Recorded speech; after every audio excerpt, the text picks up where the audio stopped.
Black CEO enters his store, shocked, when staff humiliates him in front of customers. The sting of humiliation was sharper than Michael Carter expected. He stood there, gripping the boxed set of Bluetooth speakers, his mind processing what had just happened. Across the electronics counter, Ryan, the store's lead associate, stared back at him with barely concealed annoyance, his arms crossed, a smirk twitching at the corner of his mouth. "I already told you," Ryan said, voice flat. "If you're not gonna buy anything, don't waste my time. We have actual customers to serve." Michael's stomach twisted. "Actual customers?" he repeated, his tone calm but sharp enough to make the nearby customers glance over. Ryan scoffed. "Yeah, you know what I mean." Michael knew exactly what he meant. The sting wasn't from the words themselves. It was from who they were coming from, where they were being spoken, and the brutal irony of the situation. This was his store. This was his company. And yet, standing there in a hoodie and jeans, with no recognizable title or privilege to shield him, Michael had just experienced what countless other black shoppers had described before: the thinly veiled dismissal, the assumption that he wasn't a real customer, the casual rudeness that seemed almost routine. A woman standing a few feet away, a middle-aged black woman with graying curls, clutched her purse and watched with a knowing, disappointed expression. She had seen it too. She had felt it too. Michael took a slow, measured breath, forcing himself to remain composed. Not yet. He couldn't reveal himself yet. Instead, he set the speakers down carefully on the counter. Ryan smirked again, like he had just won some unspoken battle of status. "Thought so," he muttered, turning back to his phone. Michael clenched his jaw and turned away, his heart pounding, not with anger, but with determination. Michael Carter had built Carter Retail from the ground up. It started as a single store in Atlanta, born from his vision of creating a high-end, customer-focused shopping experience that welcomed everyone: black, white, rich, working class, whoever walked through those doors. Now he had over 120 stores nationwide. Success had brought wealth, power, and influence, but it had also created distance. He had spent the last 5 years in boardrooms, overseeing expansion, shaking hands with investors. But today, standing in the aisles of one of his own stores in Houston, Texas, he felt like a stranger in his own empire. Reports of discrimination, rudeness, and bias in his stores had trickled up to his office for months, but corporate reports only told part of the story. He needed to see it himself. So, today, Michael Carter wasn't the CEO. He was just another black man walking into a store. And it took less than 20 minutes for him to be reminded of why this mission mattered. Michael walked toward the front registers, still gripping the frustration in his chest like a fistful of lightning. As he passed through Home Goods, he saw another customer, an elderly black woman, struggling to get an employee's attention. The associate, a young white woman with a name tag that read Heather, barely glanced at her, continuing to fold towels as if she hadn't heard the woman's question. "I'm looking for a rice cooker," the older woman repeated. "Could you tell me where they're stocked?" Heather sighed loudly, rolling her eyes like the request was a personal inconvenience. "They're probably in the kitchen section," she said dismissively, waving vaguely toward the back of the store. The woman blinked, clearly expecting a little more effort. "Could you help me find it?" she asked, voice tinged with frustration and disbelief. Heather exhaled dramatically and, without even looking up, muttered, "Just go look, ma'am. I don't know where every little thing is." Michael stopped in his tracks. He could feel his pulse drumming against his temples, his grip tightening around the strap of his bag.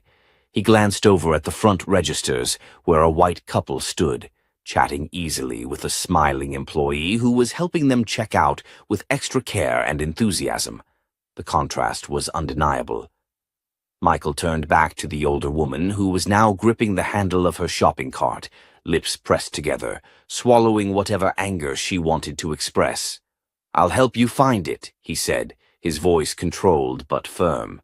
The woman looked over, startled for a moment, then smiled softly. "Thank you," she said. "Heather." She didn't even look up. Michael led the woman down the aisle, his mind racing. How many people had left this store feeling like this? How many had walked in expecting respect and walked out feeling small? And the worst part, this wasn't an accident. It wasn't just one bad employee. This was a culture. As Michael guided the woman to the kitchen appliances aisle, he watched the employees more closely. He saw a black father with his young daughter being ignored at the shoe section. He saw a Latino man waiting at the help desk while the employee chatted casually with another worker. And then he saw a well-dressed white couple enter the store. Within seconds, an employee rushed to greet them. Michael exhaled slowly, his pulse steady, his face unreadable. He looked around, scanning the room, scanning the attitudes, scanning the pattern. And at that moment, something inside him clicked into place. Michael Carter was no longer just gathering information. He was gathering evidence. Evidence that his company, his own damn company, was failing the very people it claimed to serve. And he was about to do something about it. Michael Carter walked back to the front of the store, his posture stronger, his mind clearer. He locked eyes with Ryan, who was still scrolling through his phone, blissfully unaware of who he had just humiliated. He watched Heather, who was still avoiding customers, acting as though she was above the job she was paid to do. And then he spotted Brian Walker, the store manager, standing near customer service, laughing with another employee, completely oblivious to what was happening under his nose. Michael's lips curled into a smile, but it wasn't a friendly one. He had seen enough. Tomorrow they would all know exactly who he was. And when that happened, this store and this company would never be the same again. Michael Carter sat in his car, staring at the storefront that bore his company's name. The sun was starting to dip lower in the Texas sky, casting long shadows across the parking lot. The warmth of the afternoon barely registered as he gripped the steering wheel, his mind running through everything he had just witnessed.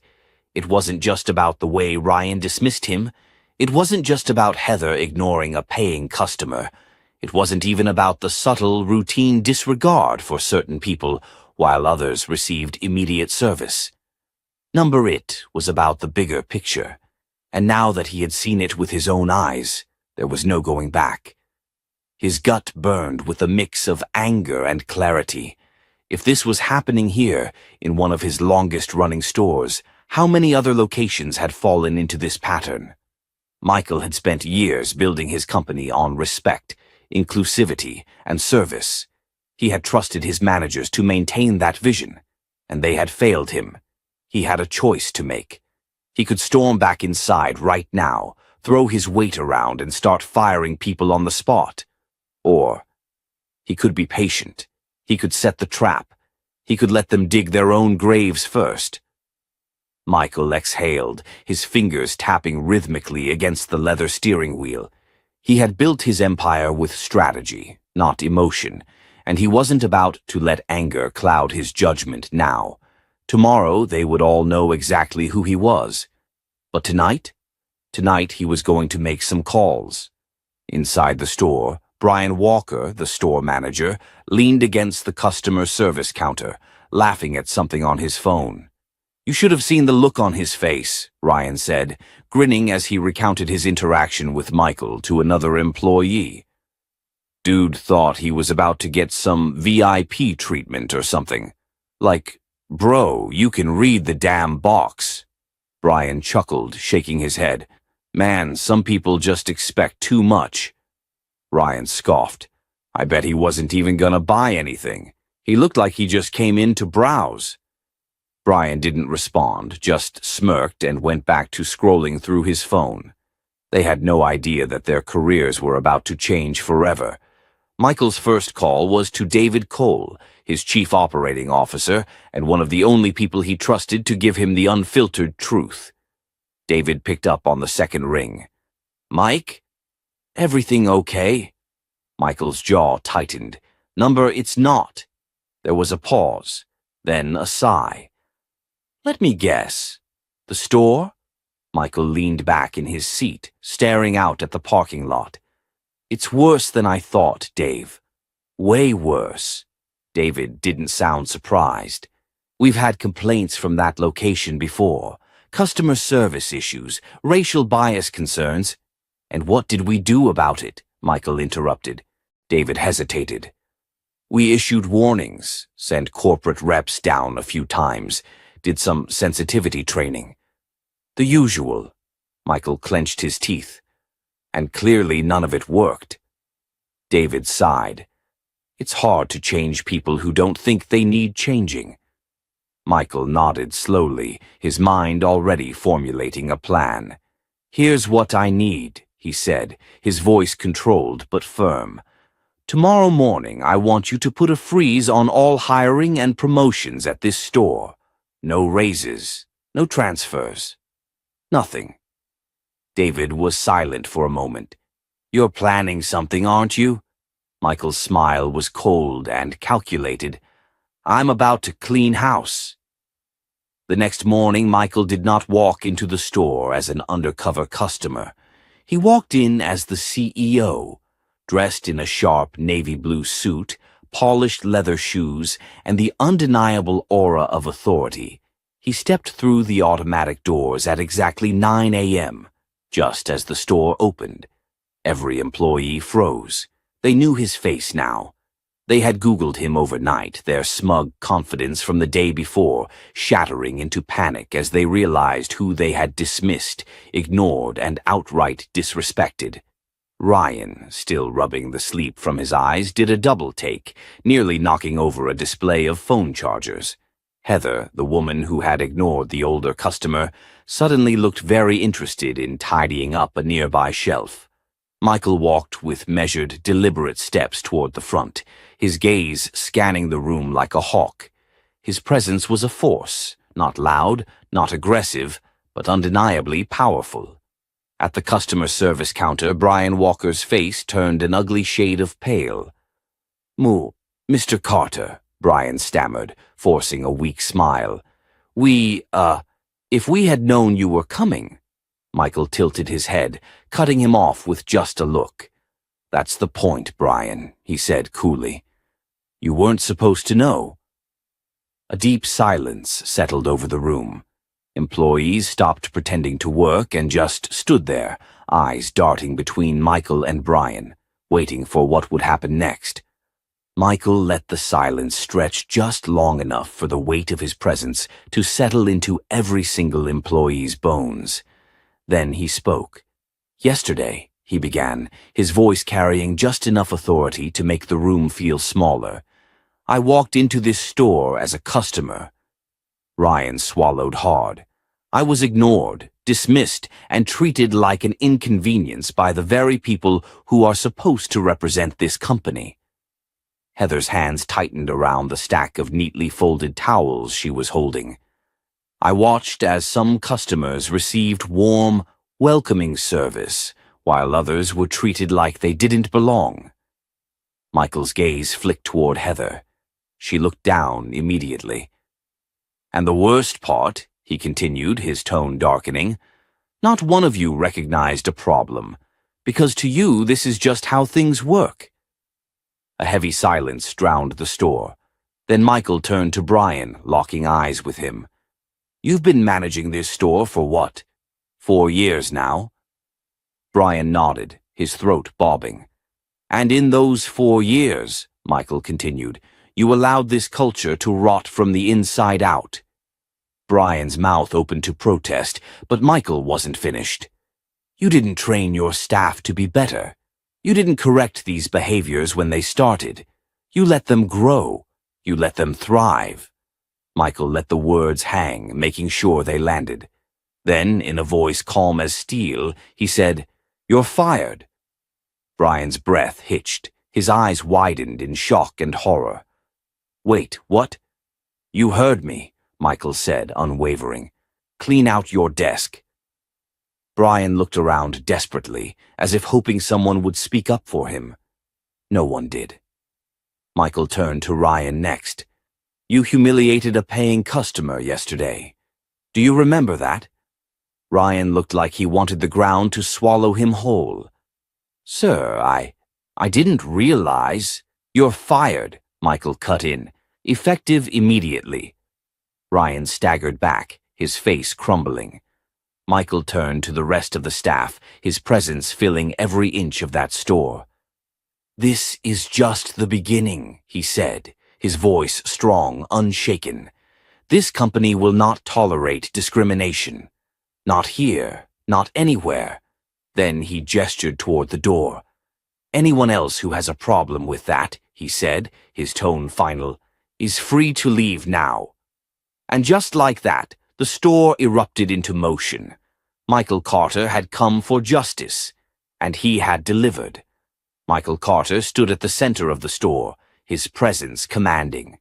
The weight of his decisions had settled across the staff like a dense fog, unshakable, unavoidable. 2 employees had already lost their jobs, but this wasn't just about firing the worst offenders.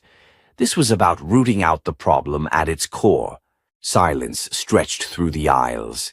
Employees shifted uncomfortably, afraid to meet Michael's gaze. Customers stood frozen, pretending to browse but hanging on every word.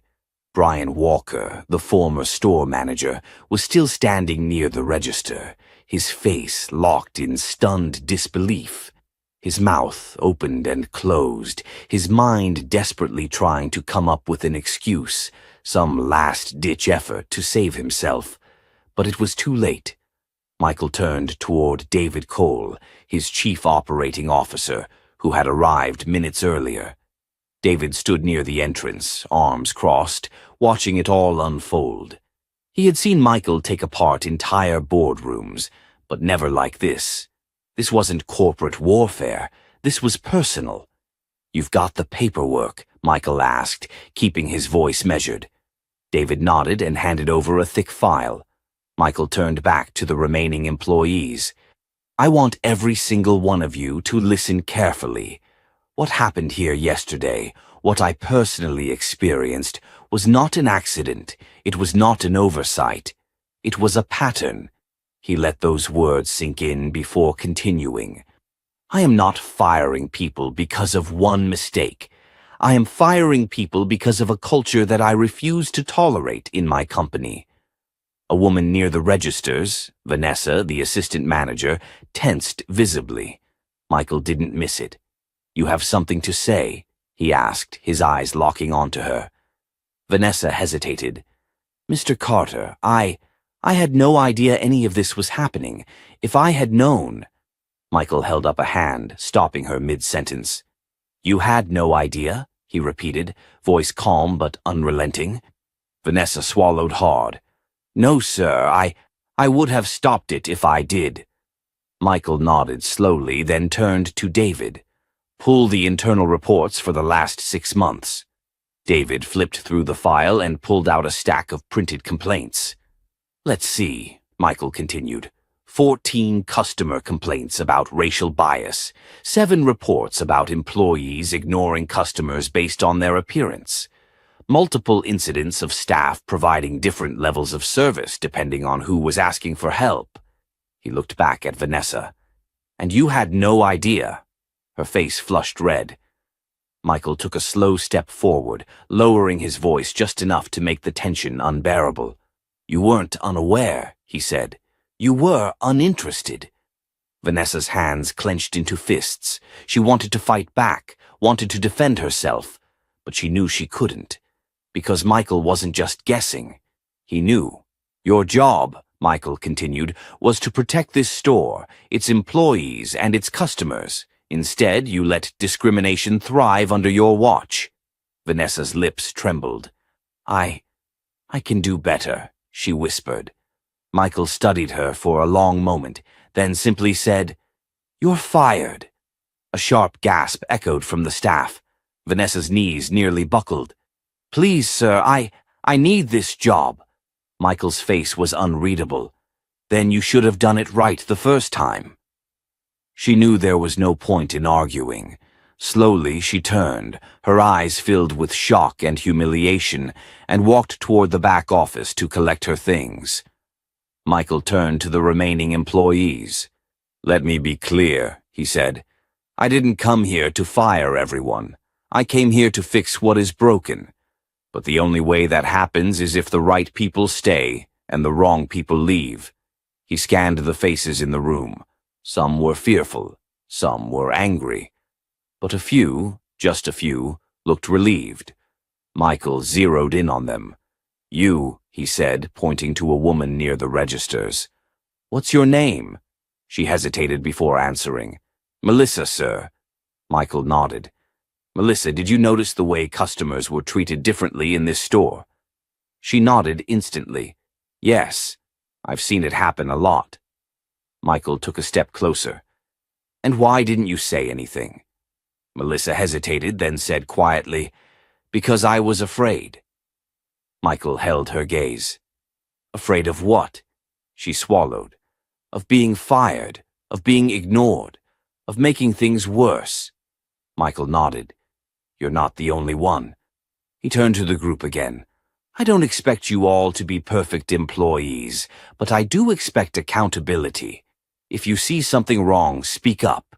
If you notice a pattern, report it." He let that sink in before continuing. "Today is a new day for this store. Things are going to change."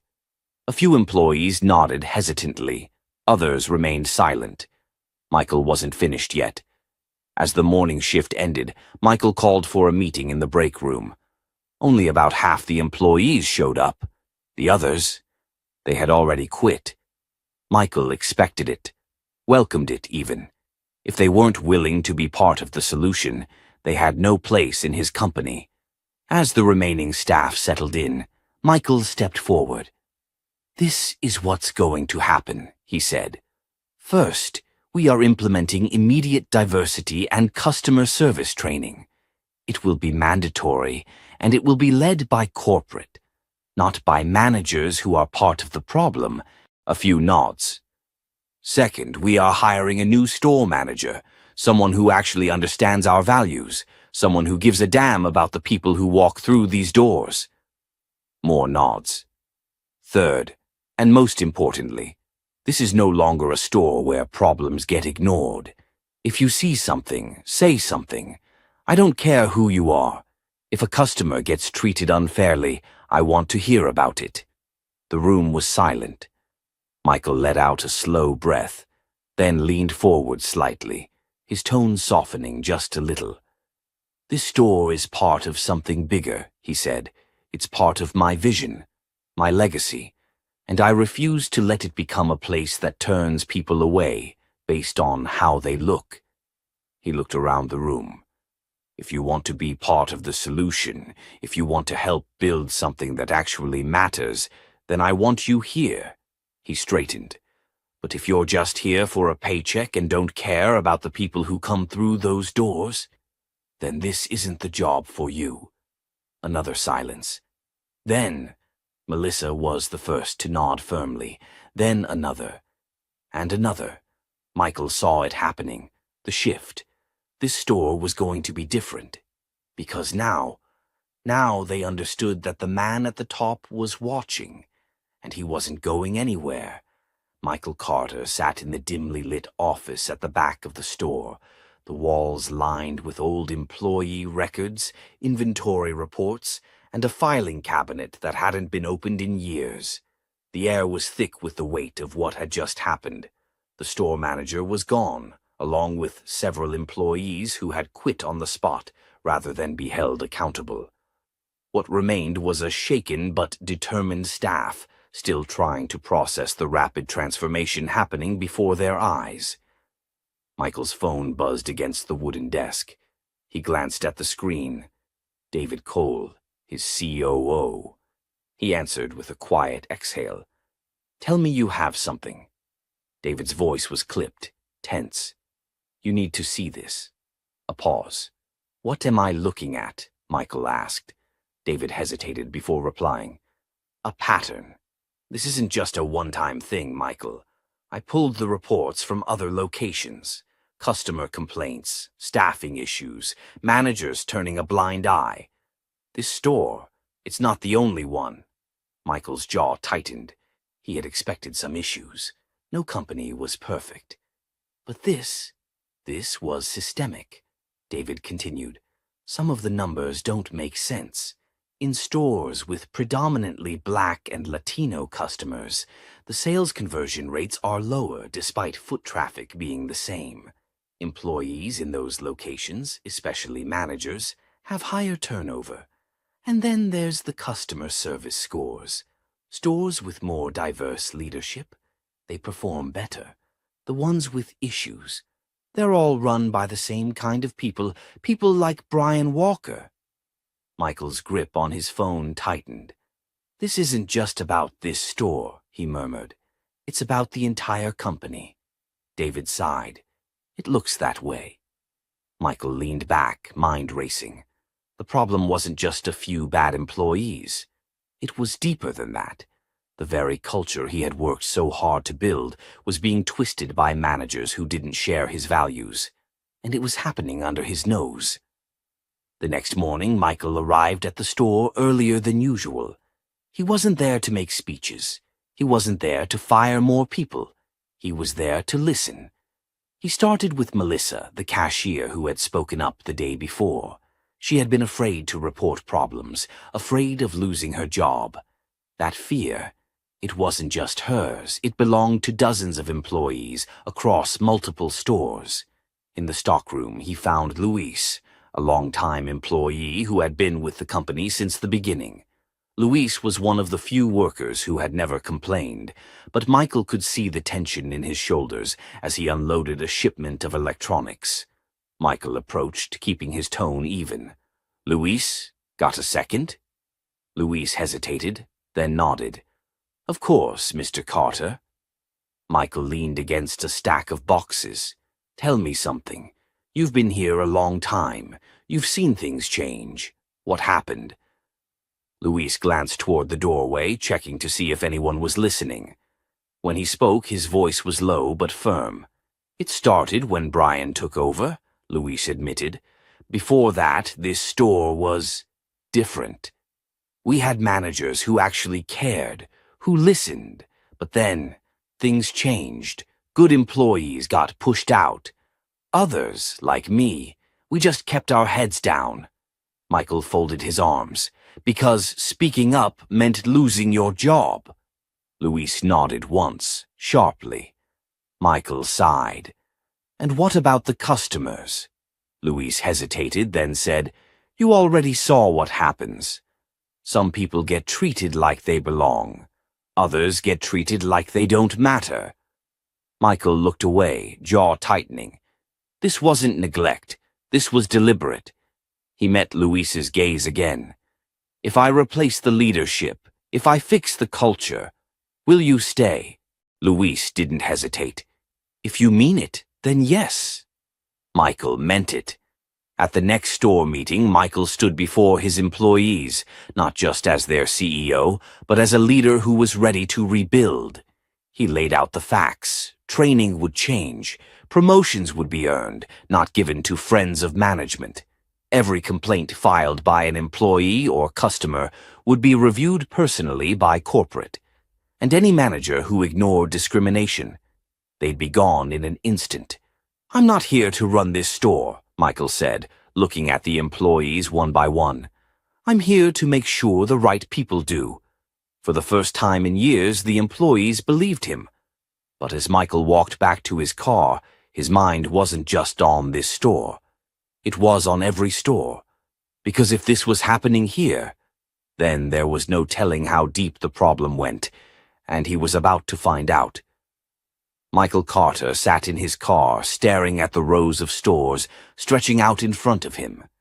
Each location bore his name, his brand, his vision, and yet the reality inside them was far from the values he had built his company on.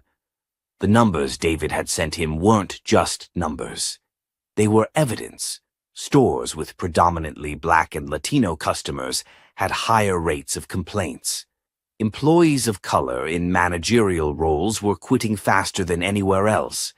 And worst of all, stores under certain regional directors had a pattern of discrimination so blatant that it was impossible to ignore. Michael exhaled, gripping the steering wheel. He had a choice. He could fire a few bad managers, sweep this under the rug, and move on like nothing had happened. Or he could burn the whole system down and rebuild it the way it should have been from the start. Michael stepped out of the car. He wasn't at the flagship store today. He wasn't at a failing location either. He was at one of the top-performing stores in the entire company. If the culture had rotted at the core, then the people running this store had to be a part of it. Michael walked through the automatic doors, instantly scanning the store layout. Bright lights, fully stocked shelves, customers moving effortlessly through the aisles. On the surface, it was perfect. But Michael had learned the hard way that surface-level success meant nothing. He moved toward the customer service desk, where a man in a crisp navy blue blazer stood, talking to an older white couple with the kind of warmth and enthusiasm he had been denied in his own store just days before. Michael waited, watching. The moment the couple left, he stepped forward. The man behind the counter, his name tag read Bradley Monroe, Regional Director, looked up, eyes flicking over Michael's plain hoodie and jeans. The warmth vanished instantly. "Can I help you?" Bradley asked, his tone professional but noticeably cooler. Michael tilted his head slightly. "Yeah, I have some questions about customer service in this store." Bradley's gaze flicked toward Michael's hands, as if expecting to see a receipt, a complaint form, or proof that he had a reason to be here.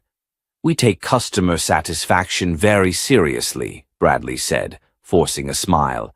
"If there was an issue with an employee, I'd be happy to address it." Michael nodded slowly. "Actually, I was more interested in the hiring process, training, how management ensures fairness across different locations." Bradley blinked. "Are you applying for a job?" His tone was suddenly condescending. Michael let the silence stretch. Then he asked, "Do you know who I am?" Bradley's smile twitched. "Should I?" Michael extended his hand. "Michael Carter, Chief Executive Officer of this company." The blood drained from Bradley's face so fast, Michael almost felt sorry for him. Almost. Bradley swallowed. Mr. Carter, I had no idea you were visiting today." "That's the point," Michael said smoothly. "I don't schedule visits. I don't need an introduction to my own company. Now why don't we have a real conversation?" Bradley nodded stiffly. "Of course. Let's, step into my office." Inside the office, Bradley was visibly sweating. Michael sat across from him, resting his elbows on the desk. "You've been a regional director for 5 years, right?" Bradley nodded. "Yes, sir." Michael folded his hands. "Good. Then explain to me why the stores under your management have the highest rate of customer discrimination complaints in the entire company." Bradley flinched. I wasn't aware that was the case." Michael tilted his head. "That's funny, because I have emails from employees who quit under your leadership, stating that racism, favoritism, and a toxic work culture were the reason they left." Bradley swallowed hard. "Mr. Carter, I assure you." Michael raised a hand. "Don't assure me. Explain it." Bradley hesitated, his eyes darting toward the door like he wanted to run. Michael leaned in. "Do you know how I started this company?" Bradley stayed silent. Michael's voice hardened. "I started it because I was tired of black shoppers being ignored, followed, or treated like second-class citizens in retail stores. I built this company to be different. But you," he exhaled, shaking his head, "you took what I built and turned it into everything I fought against." Bradley's lips parted, searching for an excuse, a lifeline, anything. Michael didn't give him one. "You're fired." Bradley paled. "Sir, please, Security will escort you out," Michael said, standing up. And I promise you, I'm not done cleaning house." Bradley stammered something else, but Michael was already walking out the door. Michael stood in the middle of the store, looking around.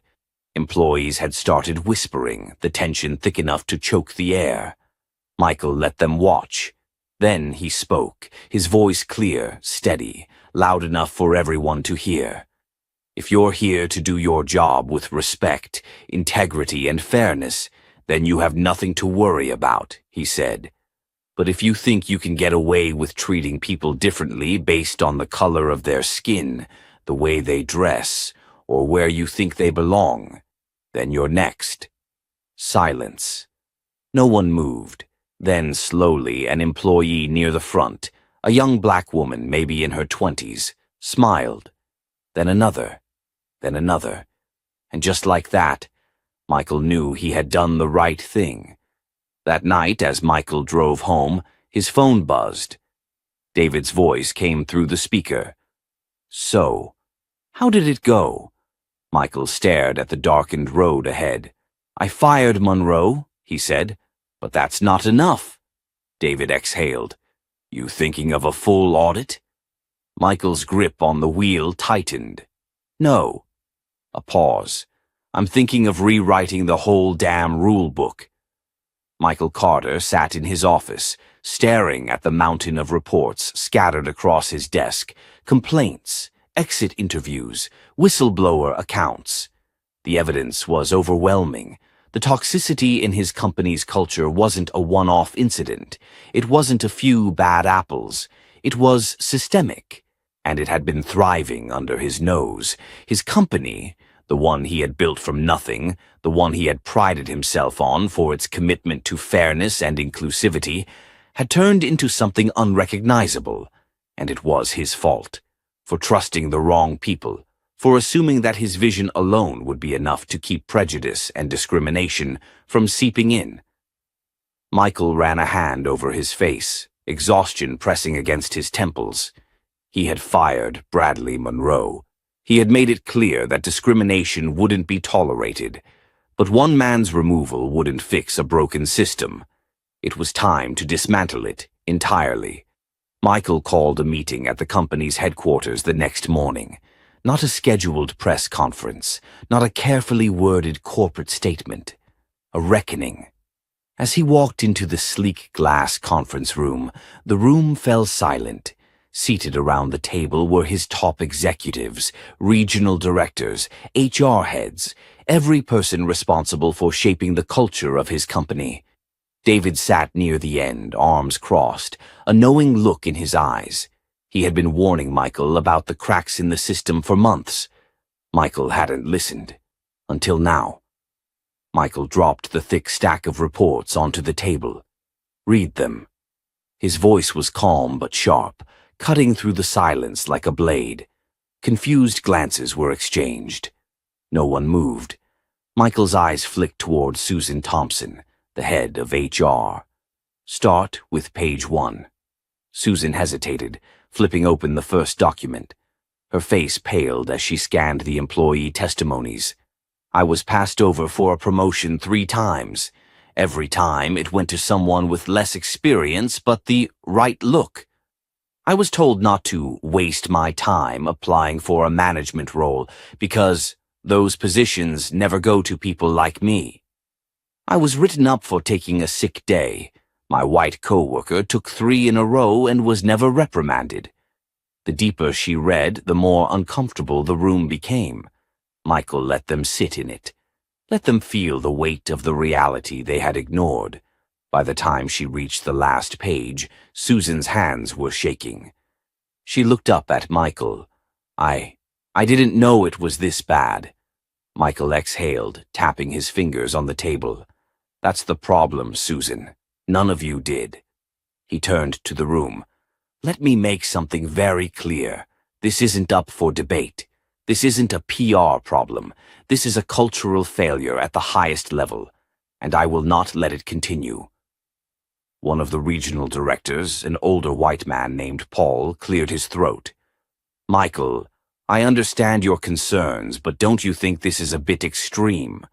Firing Monroe was one thing, but restructuring the entire system— Michael cut him off with a sharp look. Extreme? Michael's voice was low, steady, dangerous. Let me tell you what's extreme. He leaned forward. Extreme is watching Black and Latino employees get overlooked for promotions, while people like Monroe claim they just weren't the right fit. Extreme is watching employees quit in silence because they know filing a complaint won't change a damn thing. Extreme is me walking into my own store, being treated like I didn't belong, while your managers turned a blind eye. Silence. Paul looked away. Michael let his words settle before delivering the final blow. As of today, we're rebuilding from the ground up. Eyes widened. Murmurs rippled through the room. David's lips curled into a satisfied smirk. Michael continued, Every single employee, top to bottom, will undergo bias training. Not a useless seminar, a real, in-depth program. Regional directors will no longer have unchecked hiring power. Every promotion, every managerial decision will go through an independent oversight committee. And most importantly, anyone caught engaging in or enabling discriminatory behavior, they're out. No warnings, no second chances. The murmurs turned to outright protests. Paul looked aghast. Michael, you're talking about firing potentially dozens of people. Michael's expression hardened. If they don't belong in this company, then I don't care how many we have to fire. Paul fell silent. Michael turned to the rest of the room. If anyone in this room has a problem with that, you know where the door is. No one moved. No one dared. Michael exhaled slowly. Good. Then let's get to work. 2 hours later, as the meeting adjourned, David caught up with Michael in the hallway. You really meant it, huh? David asked, a rare note of admiration in his voice. Michael glanced at him. Meant what? David smirked. Burning it all down. Michael exhaled, looking out the window at the city skyline beyond. I let this happen, he admitted. I let people like Monroe run my stores. I let this culture fester because I assumed my values were enough to keep it out. His jaw clenched. I was wrong. David studied him for a moment before nodding. You know, most CEOs would have buried this, issued a vague apology, moved on. Michael scoffed. Yeah, well, I'm not most CEOs. David chuckled, shaking his head. Number, you're not. Michael checked his watch. He had work to do. This was just the beginning. And by the time he was done, the company he had built would finally reflect the man he had always intended to be. Michael Carter stood at the entrance of his flagship store, the very place where his values had been tested and nearly shattered. This time he wasn't undercover. He wasn't blending in. He was here to be seen. It had been 3 weeks since his meeting with the executives. 3 weeks since he tore down the company's broken structure and rebuilt it from the ground up. And today he was here to see if it had worked.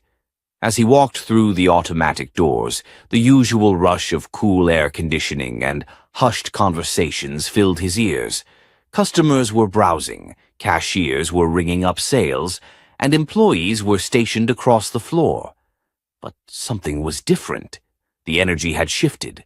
No longer did he see employees huddled in corners, ignoring customers. No longer did he hear the dismissive tones or whispered judgments he had once experienced. Instead, he saw something that had been missing: engagement, respect, real customer service. A young black woman near the front desk greeted him with a smile. Welcome in. Let me know if you need any help.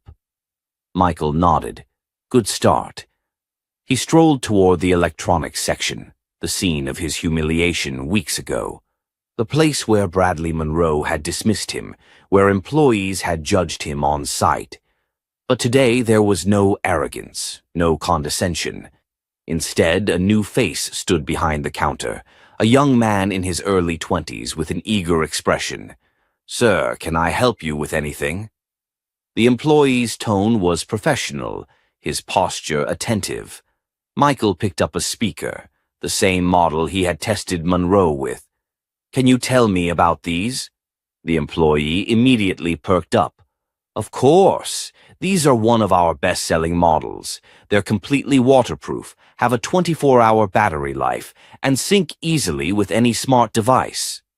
Michael raised an eyebrow. "You seem to know your products well." The young man smiled. "Well, we just finished our new customer engagement training last week.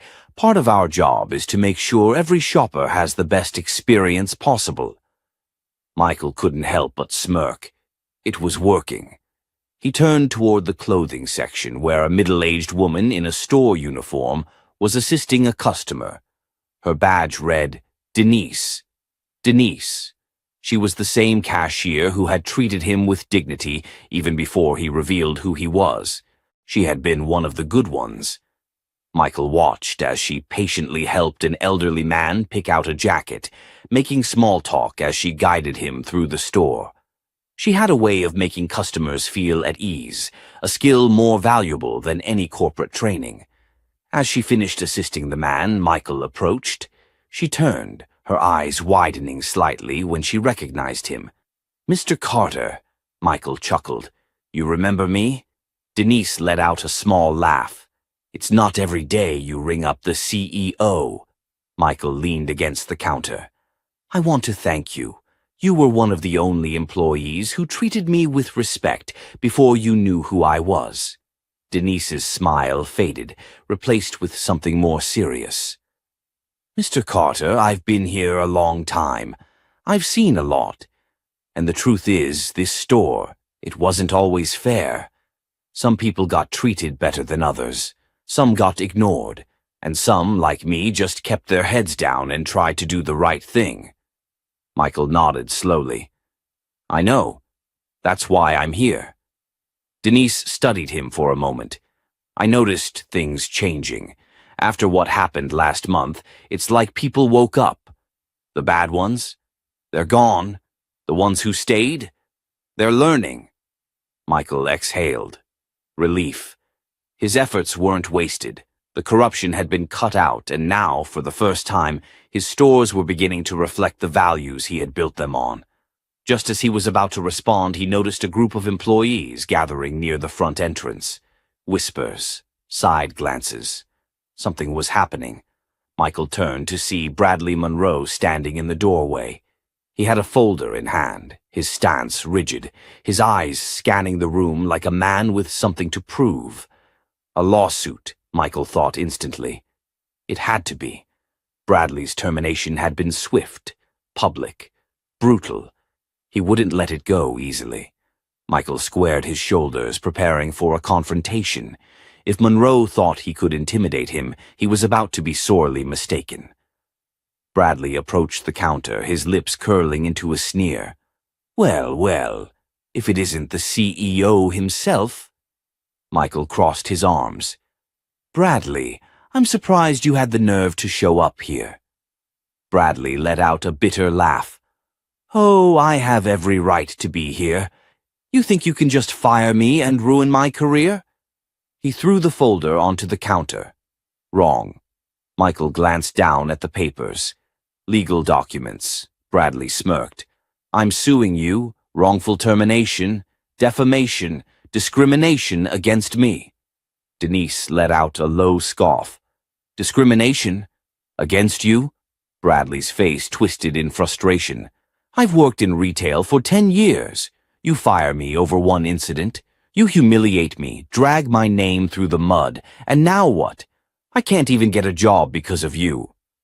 Michael let the accusations settle for a moment. Then, with deliberate calm, he opened the folder and scanned the so-called evidence. Emails, security footage screenshots. Bradley had tried to build a case, but it was weak. Sloppy. And then Michael found it. The real smoking gun. A recorded text message thread between Bradley and another former employee. Michael read the messages out loud. "These customers are the worst.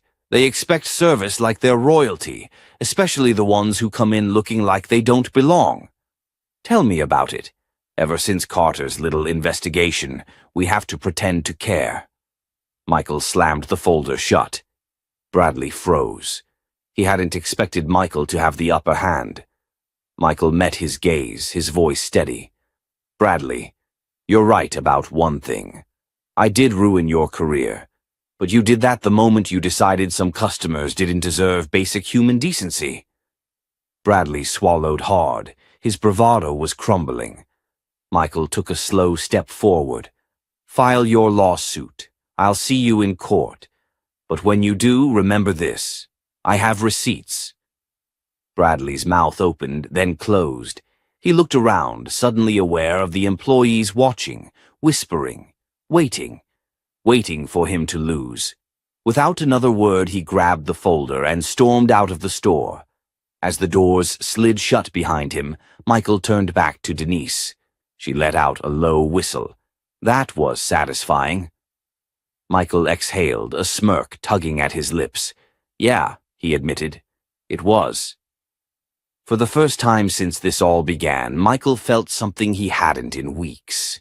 Victory. And this time it wasn't just his victory. It was justice.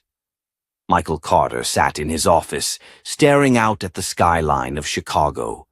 The city stretched beneath him, a reminder of how far he had come, from a young entrepreneur with a dream to a CEO with an empire. And yet, despite all his success, this battle had been one of the hardest he had ever fought. It had been 6 weeks since his undercover visit exposed the cracks in his own company. 6 weeks since he had confronted the ugly truth about the culture that had taken root within his stores. And now, finally, the dust was beginning to settle. The new policies had rolled out across every location. Customer service training had been revamped, and an anonymous reporting system allowed employees to call out discrimination without fear of retaliation. And the most important change, he had made himself visible again. Michael wasn't just the CEO sitting in a penthouse office anymore. He had gone back to his roots, walking the floors, talking to employees, rebuilding the trust that had been lost. But today he had one last thing to take care of. His assistant, Lisa, knocked on the door. "They're ready for you in the conference room."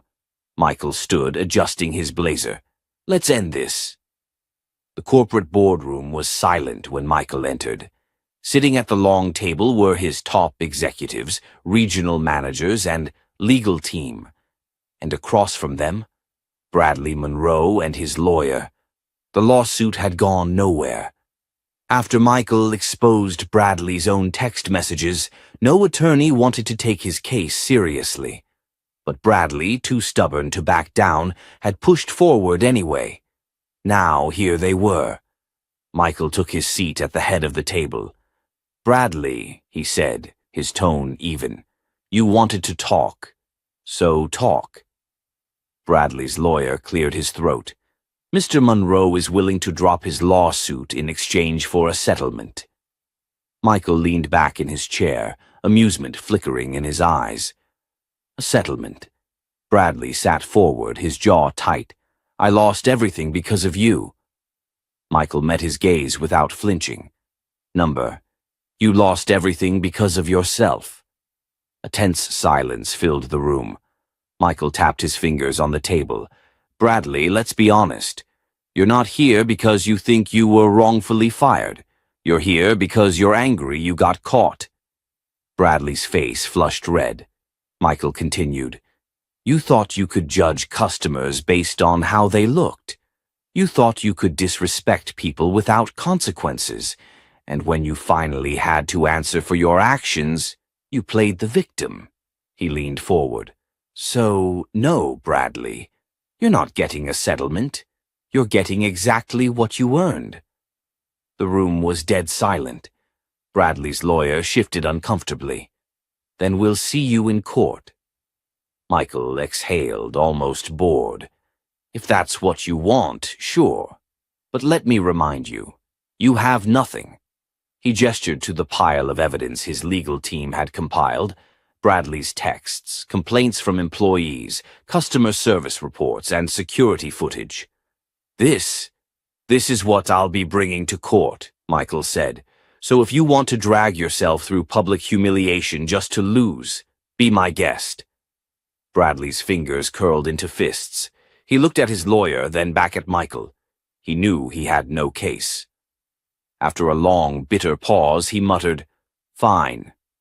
I'll drop it." Michael gave a satisfied nod. "Good choice."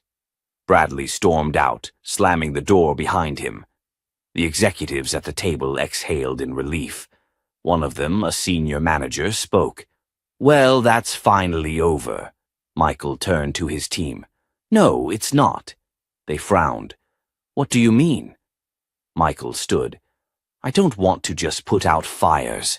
I want to make sure this never happens again." He looked around the room, his voice steady. "We got comfortable. We let the wrong people shape our culture. We let our values slip." He straightened his blazer. "That ends now." 1 month later, the company's transformation was complete. Michael stood in the flagship store, this time as himself. No hoodie, no disguise, no need to hide. As he walked the floor, he saw his vision finally come to life. Employees greeted customers with genuine warmth. No one was ignored, dismissed, or treated differently because of their appearance. Denise, now a supervisor, gave him a nod from across the room. "Everything looking good, Mr. Carter?" Michael smiled. "Better than ever." And then, the moment that made everything worth it, a young black man in a hoodie walked into the store. No one judged him. No one ignored him. An employee walked right up with a smile. "Hey, man, need any help finding something?" The young man grinned. "Yeah, actually, I was looking for—" Michael didn't hear the rest, because in that moment he knew. He had won, not just for himself, but for everyone. The lesson? Power isn't about having a title. It's about what you do with it. When you see injustice, don't stay silent. Speak up. Fight back. Demand better. Change doesn't happen overnight, but when it does, it's worth every battle. If this story moved you, don't forget to like, comment, and subscribe. Let's keep pushing for a world where respect isn't optional. It's the standard.